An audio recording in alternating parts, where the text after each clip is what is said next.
Mi ponencia, como ya está anunciado, va a tratar sobre el legado cristológico de Joseph Ratzinger. Así que no, empiezo. Aún no siendo el tema principal de su teología, la cristología ocupa un lugar nada despreciable en la obra de Joseph Ratzinger.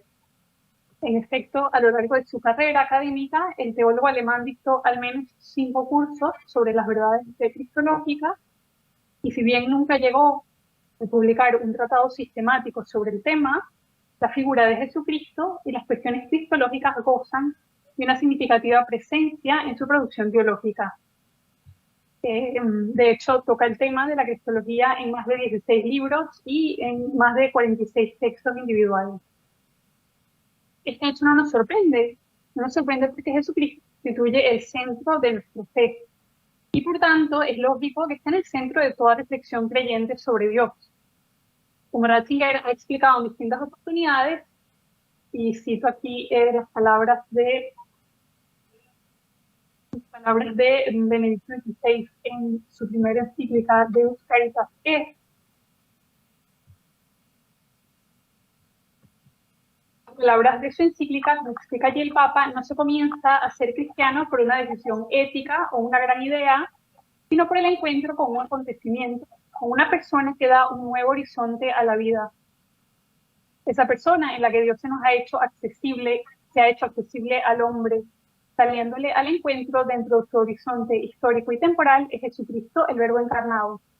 Por eso es que su figura está en el centro de la fe cristiana. Pero como es sabido, desde los inicios del cristianismo ha habido corrientes que han problematizado algunos de los elementos que hacen posible este rol mediador de Jesucristo, a saber, su humanidad o su divinidad. Por este motivo, desde sus inicios, la Iglesia ha dado gran importancia a la reflexión sobre el misterio cristológico, con el fin de defender la posibilidad de este encuentro del hombre con Dios a través de Jesucristo. La época moderna no ha constituido una excepción en este sentido. También en los últimos siglos ha habido corrientes que han criticado la doctrina eclesial sobre Jesucristo y hombres que la han defendido. En nuestra opinión, el legado cristológico de Joseph Ratzinger se sitúa precisamente en el marco de este esfuerzo de la Iglesia por defender la posibilidad de que Dios pueda hacerse presente en la historia. Con el fin de ilustrar esta opinión, es decir, que el legado cristológico de Joseph Ratzinger consiste en la defensa de la mediación salvífica de Jesucristo, lo que hará a continuación será analizar los dos grandes debates cristológicos por los que Ratzinger se ha interesado, dos grandes debates cristológicos de los últimos siglos en que Ratzinger se ha interesado, sobre el que nos ha reflexionado y escrito, procurando poner de relieve, por una parte, intentar poner de relieve su análisis de los aspectos problemáticos de estos debates, y por la otra, digamos, sobre todo la finalidad de esta presentación será poner de relieve los elementos de su propia comprensión del misterio cristológico que les sirven para resolver aspectos problemáticos. De este modo, al final de la presentación, espero hacer emerger el carácter dinámico y relacional que hace de la cristología de Ratzinger una excelente defensa de este rol mediador y salvífico, y por lo tanto, su rol mediador y por lo tanto salvífico de Jesús. Entonces, lo que haré a continuación será presentar, como acabo de decir, estos dos debates cristológicos. En primer lugar, hablaré de la cuestión epistemológica que se halla implícita en el debate del dilema del Jesús histórico y el Cristo de la fe. Podemos decir, es el más antiguo cronológicamente, porque empieza ya a finales del siglo XIX, y luego hablaré, en cambio, de una cuestión bien dogmática, que es la participación de Ratzinger, su análisis, sus reflexiones sobre el movimiento de renovación cristológica que tuvo lugar a los inicios de los años 50, que se centra sobre todo en la cuestión de la unidad de las dos naturalezas de Cristo. Entonces, vamos ahora con el primer debate, es decir, la cuestión epistemológica, que se centra en el dilema del Jesús histórico y el Cristo de la fe. Entre los debates contemporáneos vinculados a la figura de Jesús por los que nuestro autor se ha interesado, el primero es el del dilema del Jesús histórico y el Cristo de la fe. Uno de los lugares en los que trata más extensamente esta cuestión es la parte cristológica de su conocida obra Introducción al Cristianismo. Como es sabido, este libro recoge unas clases que Ratzinger dictó en el semestre de verano de 1967 en la Universidad de Tubinga para estudiantes de todas las facultades sobre las verdades fundamentales de la fe. Para los que lo han leído, es una especie de gran comentario, este libro es una especie de gran comentario al credo de los apóstoles. La sección cristológica de este libro es realmente larga y probablemente reproduce las ideas del curso de Cristología que Ratzinger dictó justo en el semestre precedente, en el semestre de invierno de ese mismo año.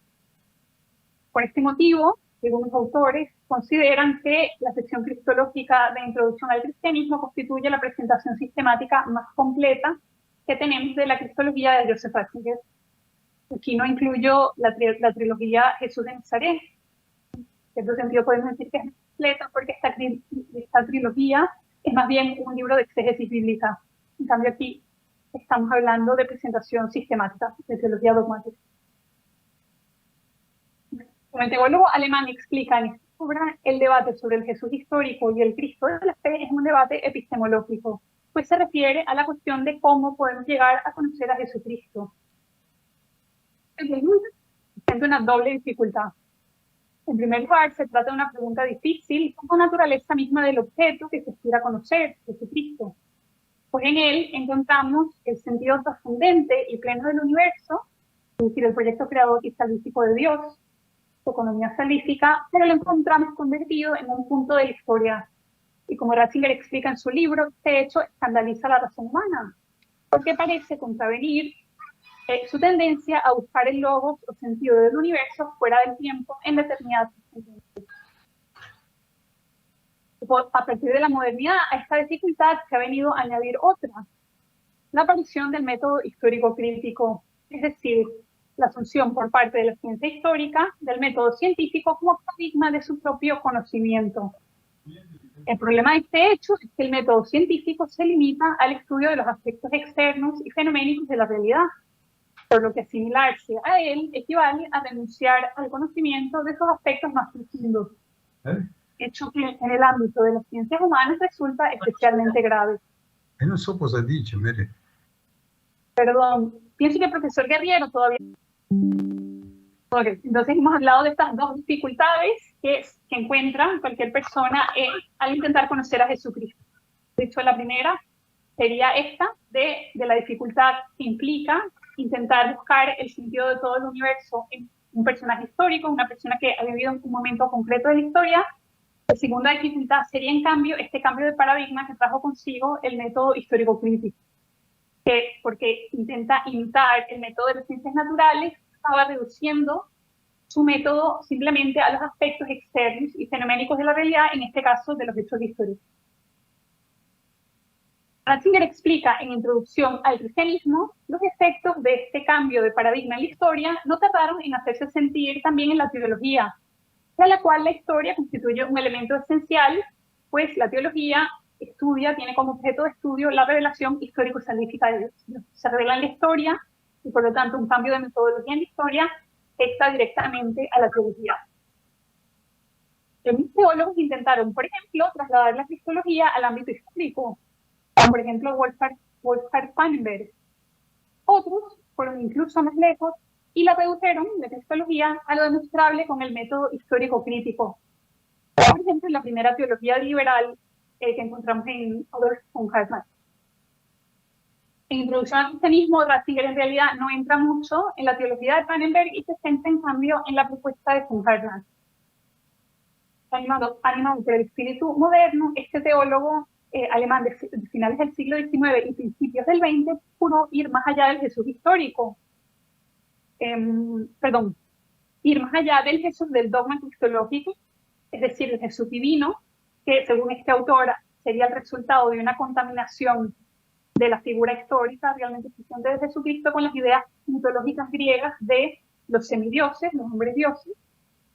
Entonces lo que propone von Hartmann, ir más allá del Jesús del dogma divino, sería fruto de esta mezcla, para poder alcanzar el Jesús que verdaderamente había existido en la historia, que en cambio, según von Hartmann, siempre no se había presentado a sí mismo como Dios, sino que se había limitado a anunciar a un Dios Padre común a todos los hombres y a predicar la fraternidad universal.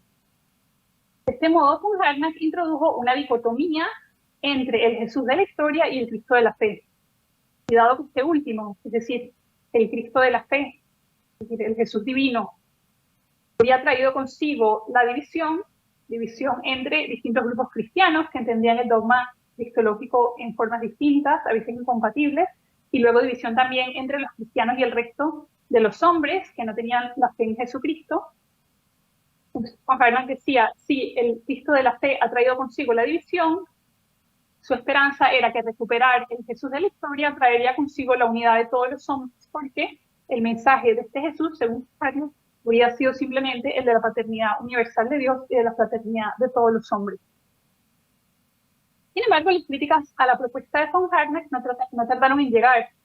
Muy pronto se pudo constatar que sus enunciados no eran el resultado de la pura investigación histórica, sino más bien una proyección de su propia concepción romántica del mundo, que es un hecho, esta idea, este aspecto de proyectar en el Jesús supuestamente histórico la propia concepción del mundo, es un hecho que luego se repetirá en todos los intentos que seguirán con Harnack, todos los intentos de encontrar el Jesús histórico, exclusivamente histórico. El fracaso de la búsqueda del Jesús histórico hizo surgir una nueva aproximación al problema. Esta nueva postura, liderada por otro teólogo alemán, Rudolf Bultmann, a abandonar la cuestión histórica como superflua y centrar los esfuerzos de la teología en lo único verdaderamente seguro, la predicación cristiana, que técnicamente se llama el querigma, que lógicamente se centraba más bien en el Cristo de la fe, la predicación de la encarnación de Dios, del Dios hecho hombre. Entonces Bultmann propone abandonar la cuestión histórica, que parece no dar fruto, que parece ser estéril, y en cambio centrarse en la predicación cristiana que, dice él, siempre ha existido, desde los primeros siglos del cristianismo. Esto se ha venido predicando y además sigue hoy en día conservando la fuerza necesaria para abrir la existencia de los hombres y conducirla a su verdadera autenticidad a través del acto de la fe. Como es bien sabido, detrás de la teología de Bultmann está toda la comprensión filosófica de Heidegger, de la decisión a través de la cual el hombre adquiere su propia autenticidad. Esta propuesta, la propuesta de Bultmann, resultaba muy interesante, por una parte porque se enfocaba en la dimensión existencial de la fe, pero también porque al concentrarse en la predicación se ahorraba el problema de la crítica histórica. Pero en Introducción al Cristianismo, Ratzinger señala que en realidad se trataba de una solución tan solo aparente, porque al dejar sin respuesta la cuestión de la legitimidad histórica del contenido de la predicación, esta propuesta se convertía en algo vacío y carente de fundamento. Por este motivo, en poco tiempo, los vientos teológicos volvieron a cambiar de dirección, abandonando el Cristo de la fe bultmanniano, el Cristo de la predicación, y orientándose de nuevo hacia un Jesús histórico, esta vez bajo la forma de la teología de la muerte de Dios, y un poco más adelante bajo la forma de la teología de la liberación. Teologías que de nuevo buscan proponer un supuesto Jesús histórico. La respuesta que Joseph Ratzinger da en Introducción al Cristianismo, la respuesta que da en Introducción al Cristianismo a este vaivén moderno entre el Jesús histórico y el Cristo de la fe, sin embargo, es optimista. En lugar de reaccionar dando por perdida la cuestión del conocimiento de Jesucristo, la constatación de que ni el mero Jesús histórico ni el simple Cristo de la fe logran proporcionar una verdadera vía de acceso a Jesucristo, esta constatación lleva a Ratzinger a intentar una tercera vía, la vía de la fe de la Iglesia, la cual, explica Ratzinger, no solo integra la historia con la fe, es decir, no solo integra al Jesús histórico con el Cristo de la fe, sino que además nos permite comprender quién era verdaderamente Jesús. Y de esta forma hace posible que los hombres de hoy sigan teniendo la posibilidad de encontrarse con Dios en su realidad. Veamos cómo lo explica él mismo en Introducción al Cristianismo. Dice: tenemos que dar un paso más y frente a toda esta reflexión, todas estas teorías de las que hemos venido hablando, que a su vez solo puede generar reflexiones, es decir, imágenes subsiguientes, intentar simplemente comprender lo que dice la fe, que no es reflexión sino presente, que no es teoría sino una realidad de existencias vivas. El hecho que conduce a nuestro autor a afirmar que el Jesús de la historia, es decir, la persona, y el Cristo de la fe, es decir, su misión salvífica, son inseparables, es la identificación del título mesiánico Cristo con el nombre propio Jesús que encontramos en los símbolos de la fe en los antiguos. En concreto, en Introducción al Cristianismo, él se está refiriendo al símbolo de los apóstoles, que justo dice, creo en Jesús el Cristo, Jesucristo. Se acaba convirtiendo en un único nombre con dos partes, Jesucristo. Como Ratzinger explica, estas confesiones de fe antiguas son de gran importancia porque constituyen un testimonio de la experiencia de los primeros cristianos de que en Jesús existencia y misión, persona, predicación y obra se identificaban plenamente. Y él lo explica del siguiente modo en Introducción al Cristianismo. Dice, en ello, en este hecho de unión entre el nombre y la función que encontramos en los primeros credos cristianos, dice, en ello se pone en primer plano cada vez más el núcleo más profundo de aquella comprensión de la figura de Jesús de Nazaret que la fe ha llevado a cabo. La verdadera expresión de la fe es aquella según la cual en Jesús no es posible distinguir la función o la misión de la persona. La persona es la función es la persona. Y las cosas son ya indivisibles. No se da lugar alguno reservado para lo privado, para el yo, que permanezca en último término detrás de sus hechos y acciones, y que pueda estar en algún momento fuera de servicio. No hay aquí un yo separado de su obra. El yo es la obra y la obra es el yo. Entonces, este es como el primer aspecto. Ratzinger dice, ok, hay que conciliar, hay que armonizar el Jesús histórico con el Cristo de la fe. Dice, vayamos a la historia, en este caso, a la fe del que conocieron a Jesucristo, de los primeros cristianos, para ver ellos cómo interpretaron la figura de Jesucristo, qué fue lo que vieron en Jesucristo. Y viendo los símbolos, viendo esta afirmación de los símbolos que identifican el nombre con la función, a Jesús con Cristo, encontramos que la experiencia que estos primeros cristianos tuvieron al conocer a Jesucristo fue ver que esta persona era una persona que se identificaba plenamente con su predicación sobre el amor de Dios y con su vida de entrega. Por eso habla de esta identificación entre la función y la persona. No es el único dato histórico, testimonio histórico que Ratzinger usa para argumentar a favor de la unión entre el Jesús histórico y el Cristo de la fe. Introducción al Cristianismo, Ratzinger también usa como ejemplo el testimonio del Titulum Crucis. Dice el otro testimonio histórico al que Ratzinger acude para apoyar su argumento acerca de la inseparabilidad de persona y obra en Jesús es el Titulum Crucis, que Ratzinger propone y considera como el lugar originario de la fe cristiana en cuanto que se trata de la primera confesión pública de fe de la historia. El título que estaba sobre el cruz, que precisamente lo que hacía era identificar los dos, pone Jesus Nazarenus, Rex Judeorum, que es el contenido de la palabra Mesías. Lo interesante de este hecho es que nos revela que la muerte de Jesús en la cruz manifiesta la identidad plena que existió siempre entre su persona, su predicación centrada en el amor y su vida de entrega permanente a Dios y a los demás. Dice Ratzinger, Jesús es el Cristo, el Rey, en cuanto crucificado. Su ser crucificado es su ser Rey. Su ser Rey es su negación de sí para darse a los hombres. Es la identidad de palabra, envío y existencia en la pura renuncia de esta existencia. Entonces, el segundo ejemplo que Ratzinger viene a decir es la cruz fue la mejor manifestación de esta identidad de Jesucristo, esta identificación que se da en él entre una persona que se agota, que se identifica totalmente con su vida de entrega a los demás, porque la cruz manifiesta esto de modo pleno. Por eso es que la cruz es el lugar, es la primera manifestación pública de la fe, ese evento ante el cual los cristianos pudieron darse cuenta por primera vez con total evidencia de este tipo de realidad que tenían de Dios. Su argumentación y pone una tercera prueba histórica donde vuelve a ver este fenómeno de la identificación entre la persona y su misión salvífica. Ratzinger prosigue su argumentación analizando las afirmaciones neotestamentales acerca de la divinidad de Jesús, mostrando, por una parte, que no pueden ser consideradas como una contaminación del cristianismo con esta idea griega mitológica del hombre divino, porque todas estas afirmaciones del Nuevo Testamento constituyen bien una transformación radical del concepto del hombre divino. Eso se ve muy bien cuando analiza, por ejemplo, el título de Hijo de Dios. Y en esa misma línea, en esta parte de introducción al cristianismo, Ratzinger también se esfuerza por hacer ver que la fe en la divinidad de Jesucristo constituye un unicum en la historia de las religiones. Es decir, un hecho que no tiene ningún otro paralelo en ninguna de las otras religiones. ¿Por qué?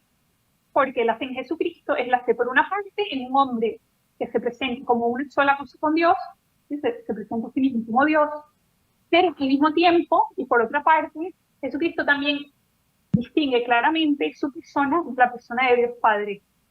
Este hecho de una persona que se presenta como Dios y al mismo tiempo como distinto de Dios, es lo que Ratzinger viene a indicar como un único en el panorama de las religiones.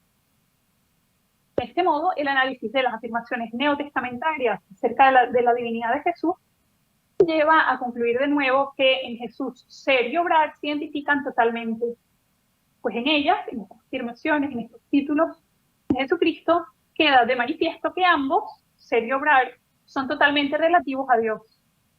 Es decir, que en todo lo que Jesús es, y en todo lo que Jesús ¿sí? se manifiesta siempre, él manifiesta a sí mismo siempre como procedente de Dios, ser desde Dios, y como dirigido hacia Dios y hacia los demás, como ser Padre. Veamos cómo lo explica él mismo. Dice, el guión entre Jesús y Cristo, haciendo referencia a la confesión de fe en Jesucristo. El guión entre Jesús y Cristo, la indivisibilidad de persona y obra, la identidad de un hombre con el acto de su entrega, significan también el guión entre la fe y el amor. Pues el yo de Jesús, su persona, que ahora se presenta como completamente central, tiene como lo más característico el que este yo no radica en una instancia exclusiva e independiente, sino en un completo ser desde el Padre y ser de los otros de los hombres. Es la identidad de logos, verdad y amor. Y de este modo se convierte el amor en logos, en verdad del ser humano. Resumiendo este primer debate que hemos expuesto a través de la cristología de introducción al cristianismo, podríamos decir que Ratzinger responde a la cuestión del conocimiento de Jesús, es decir, al dilema entre el Jesús histórico y el Cristo de la fe, mostrando cómo las manifestaciones más antiguas de fe, es decir, la de los símbolos de fe primitivos, la del Titulum Crucis y la de las afirmaciones neotestamentarias sobre la divinidad de Jesús, todas ellas atestiguan que lo que caracteriza el ser y la existencia de Jesús, que ambos, ser y existencia, consisten en una entrega total y constante de sí mismo a Dios y a los demás. El ser de Jesús, su persona histórica, se identifica con su misión, su mesianismo. Gracias a que Jesucristo es una traducción perfecta en lo humano del amor infinito y siempre actual de Dios. Entonces, hasta aquí el primer debate sobre el conocimiento de Jesucristo. Vamos ahora al siguiente debate, el debate dogmático sobre la renovación cristológica y la unidad de las dos naturalezas. Como es sabido, la celebración de los 1500 años de la proclamación del dogma cristológica del Concilio de Calcedonia en 1951 trajo consigo un movimiento de renovación cristológica cuyos efectos se hacen sentir todavía hoy. Este movimiento surgió con el objetivo de dar respuesta a algunas insuficiencias de la cristología clásica, especialmente algunas insuficiencias de la definición dogmática del Concilio de Calcedonia, que podríamos decir era sobre todo el dogma en el que se centraban la mayoría de los manuales de cristología de la primera mitad del siglo XX. Y este movimiento de renovación criticaba o, digamos, señalaba estas insuficiencias porque había habido un cambio de sensibilidad cultural y teológica que exigía ahora con mayor fuerza la necesidad de completar estas cristologías. Estas nuevas cristologías dirigían a la precedente se centraban, en primer lugar, en su acentuación exclusiva de la divinidad de Cristo, que venía, podríamos decir, en detrimento de su humanidad. En segundo lugar, criticaban su excesiva carga metafísica, que llevaba a olvidar el carácter histórico-salvífico del mensaje cristiano primitivo, así como la centralidad de este mensaje del misterio pascual. Y en tercer lugar, criticaban la escasa atención de estas cristologías al testimonio bíblico neotestamentario, cuyo rol fundante en la cristología quedaba opacado por un recurso casi exclusivo a las definiciones dogmáticas. Aun y cuando se tenía conciencia de que estas características respondían al contexto cultural y teológico en los que se gestó el dogma cristológico primitivo, y aun cuando se tenía conciencia de que estas características que ellos criticaban correspondían a las problemáticas que motivaron a que se diera la definición dogmática de Calcedonia, sin embargo, ahora, en el siglo XX, se percibía con urgencia la necesidad de llevar a cabo una relectura del dogma cristológico que sirviese para acercarlo a la sensibilidad de la cultura actual. Estaba mucho más preocupada por los aspectos antropológicos del dogma y también por la justificación histórica de la fe en Jesucristo. Por todos estos motivos, el movimiento de renovación cristológica de los últimos 60 años ha optado profundizar más en la humanidad de Jesucristo y en el modo en el que él se halla unida a su divinidad. Junto con ello, estas nuevas cristologías también se han esforzado por justificar la divinidad de Jesús a partir de la narración bíblica, de los sucesos de su existencia terrena, sobre todo de su resurrección, que muchos autores, bueno, y pues en realidad es así, presentaría la legitimación plena y definitiva de su divinidad, en lugar de presentar la divinidad de Jesucristo como el dato a priori, es decir, construir la teología desde el testimonio necesario hacia las definiciones dogmáticas. Estos intentos, estas nuevas cristologías, han traído consigo aportaciones enriquecedoras, como por ejemplo la tesis raneriana de la encarnación de Jesucristo como realización más alta de la apertura del hombre hacia Dios. O, otro ejemplo de estas aportaciones enriquecedoras serían también los esfuerzos de Wolfgang Pannenberg y Joseph Moyne por mostrar que la vida terrena de Jesucristo, tal y como aparece testimoniada en los evangelios, nos conduce a descubrir su divinidad. Sin embargo, en algunas ocasiones, este intento por defender la plena humanidad de Jesucristo o de ofrecer nuevas lecturas de la unión de sus dos naturalezas ha dado origen, en cambio, a propuestas teológicas altamente problemáticas que acababan reduciendo y algunas veces incluso eliminando su divinidad. Este es el caso, por ejemplo, de la inversión de la doctrina de la enipostasía llevada a cabo por el teólogo holandés Peter Schoenberg, según la cual ya no sería la naturaleza humana de Jesús la que subsiste en la persona divina, la segunda persona divina de la Trinidad, sino que lo que él propone es que sería la naturaleza divina la que subsiste, es decir, la que es enipostática, en la persona humana de Jesús. Otro ejemplo de propuestas problemáticas sería la de Hans Kund, quien en su preocupación por eliminar el influjo de la idea griega de invisibilidad divina en el cristianismo, siempre está detrás esta idea de que la filosofía o el pensamiento griego ha contaminado el pensamiento cristiano, y tener esfuerzo por purificarlo de nuevo. Kund estaba hablando de una posibilidad y de un devenir de Dios en Jesucristo, pero no simplemente de la naturaleza humana de Jesucristo, sino de Dios mismo. Y ahí es donde está el problema. Ahora a Ratzinger, su respuesta ante estos problemas. Los principios que Ratzinger se refiere explícitamente a estos debates son principalmente dos, ambos pertenecientes a la década de los 80. Me refiero a puntos de referencia cristológicos, puntos de orientación cristológicos de 1982 y Jesucristo hoy de 1989. El primer texto recoge una conferencia pronunciada en 1982 en Río de Janeiro por el entonces cardenal Ratzinger en un congreso de cristología organizado por el CELAM. Él mismo explica en una nota al inicio del texto el objetivo que perseguía en esta presentación era el de iluminar la unidad interior y la totalidad de la cristología, que como es bien sabido es una disciplina teológica que en los últimos siglos ha sufrido una gran disgregación, está aquejada por un gran número de divisiones internas. Segundo en texto, en cambio, recoge una presentación hecha en el Escorial en 1989 al final de un curso de verano sobre cristología organizado por la Universidad Complutense.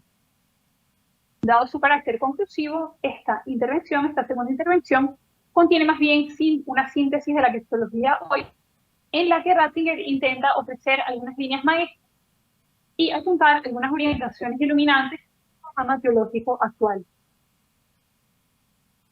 Sin embargo, aunque la finalidad de estos dos textos es ligeramente distinta, el modo en el que nuestro autor afronta las problemáticas del movimiento de renovación cristológica en ellos es muy similar. Veamos. Por una parte, en ambos textos se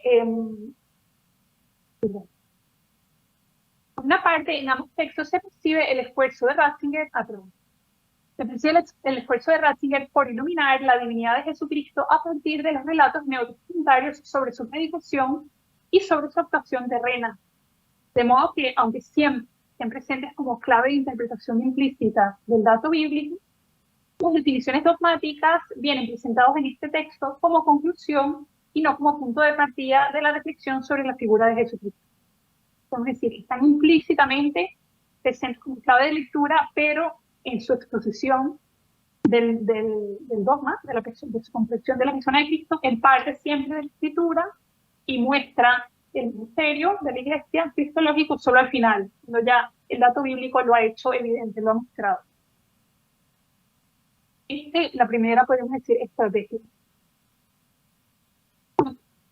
Aunándose también en esto al movimiento de renovación cristológica, en estos dos textos que acabo de mencionar, el teólogo alemán procura ofrecer una explicación más completa que la del Concilio de Calcedonia sobre el modo en el que la naturaleza humana y la divina se hallan unidas en Jesucristo. Ratzinger explica en ambos textos la indicación calcedoniana acerca de la existencia de una única persona en Cristo, la divina, en la cual subsisten no solo una naturaleza divina, sino también una naturaleza humana.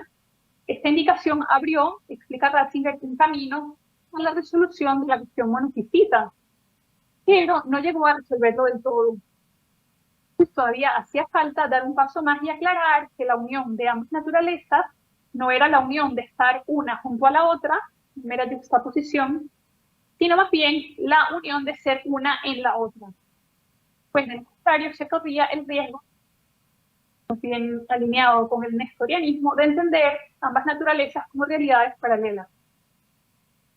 Para evadir esta disyuntiva entre monofisismo y nestorianismo, el autor alemán acude a los desarrollos teológicos que centraron definitivamente la cuestión, es decir, al pensamiento de San Martín el Confesor, de Ratzinger, cuyo redescubrimiento Ratzinger atribuye a von Balthasar. Antes escuchamos al profesor Guerriero, que nos habló de la relación entre los dos. Este es uno de los aspectos en que se nota la influencia de von Balthasar en Ratzinger. Ratzinger, para ampliar y resolver la cuestión, acude al pensamiento de San Máximo el Confesor y también a las enseñanzas del Tercer Concilio de Constantinopla, también en el siglo VII, que fue el concilio que acabó de resolver el problema y que además recogió todo el desarrollo teológico de San Máximo el Confesor. El problema al que San Máximo y el concilio apenas mencionado se tuvieron que enfrentar era el monoteísmo, que como es bien sabido es una herejía que niega la presencia en Jesús de una voluntad humana con el objetivo de defender su plena divinidad. Podríamos decir, el monoteísmo viene a ser como una última fase o una última forma que adquiere el monofisismo. Por lo tanto, se trataba de acabar definitivamente, podríamos decir, con el monofisismo. Esta herejía se planteaba en el plano de la voluntad, el plano en el que San Máximo el Confesor y el Concilio de Constantinopla afrontaron la cuestión fue también, la cuestión de la unión de las dos naturalezas, fue también el plano de la voluntad. Como Ratzinger explica en puntos de referencia teológicos, en Jesucristo existen tanto una voluntad divina como una voluntad humana. Pero si esta voluntad humana no resulta absorbida por la divina, que es lo que decían los monotelitas, es porque la unión de ambas voluntades no se da en el plano de lo natural, es decir, lo que San Máximo el Confesor en griego llama la telema physikon, o lo que la tradición escolástica llama la voluntad sub natura. Explica Ratzinger, la unión de las dos naturalezas no se da en ese plano, en el plano de las naturalezas, sino que se da más bien en el plano personal, en el plano de la libertad, es decir, lo que San Máximo el Confesor llama la telema nómica, o lo que en lenguaje escolástico llamarían la voluntad ratio. Veamos cómo lo explica el mismo Ratzinger en puntos de orientación cristológico.